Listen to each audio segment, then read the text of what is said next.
ప్రతి ఒక్కరూ రక్తదానం చేసి ఆపదలో ఉన్న వారికి ప్రాణదాతలు కావాలని మహబూబాబాద్ ఎమ్మెల్యే మురళీ నాయక్ అన్నారు. నియోజకవర్గ అభివృద్ధి ధ్యేయంగా ముందుకు సాగుతున్న తనకు అభిమానులు కార్యకర్తలు భారీగా వచ్చి జన్మదిన శుభాకాంక్షలు తెలపడంపై ఆయన సంతోషం వ్యక్తం చేశారు. ఎమ్మెల్యే పుట్టినరోజు సందర్భంగా మహబూబాబాద్ జిల్లా కేంద్రంలోని కార్యాలయంలో రక్తదాన శిబిరాన్ని ఏర్పాటు చేశారు.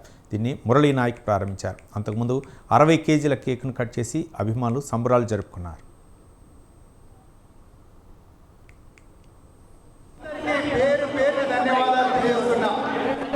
ఎందుకంటే మొదటిసారి కాంగ్రెస్ ప్రభుత్వం వచ్చింది. మీరు మెచ్చిన ప్రభుత్వం, మీరు మెచ్చిన నాయకుడు ఈరోజు మీ ముందు శాసనసభ్యులుగా నిలబడడం, అదేవిధంగా మొదటి పుట్టినరోజు మీ అందరి సమక్షంలో ఈరోజు మహబూబాబాద్ నియోజకవర్గ ప్రజలందరి తరఫున మీకు అందరికీ ప్రత్యేక ధన్యవాదాలు తెలియజేస్తూ, మీ అందరి ఆశీస్సులు మా కుటుంబం మీద, అదేవిధంగా అందరూ ఆయురారోగ్యాలతోటి సుఖ సంతోషాలతోటి అందరూ ఆయురారోగ్యాలతో ఉండాలని చెప్పేసి మా భగవంతుడు మీకు అందరికీ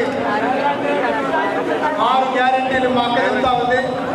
ఆయురారోగ్యాలు, అదేవిధంగా 6 గ్యారెంటీలు ప్రజలు 6వ తారీఖు 6 గ్యారెంటీలు మీరందరూ కోరుకుంటున్నారు.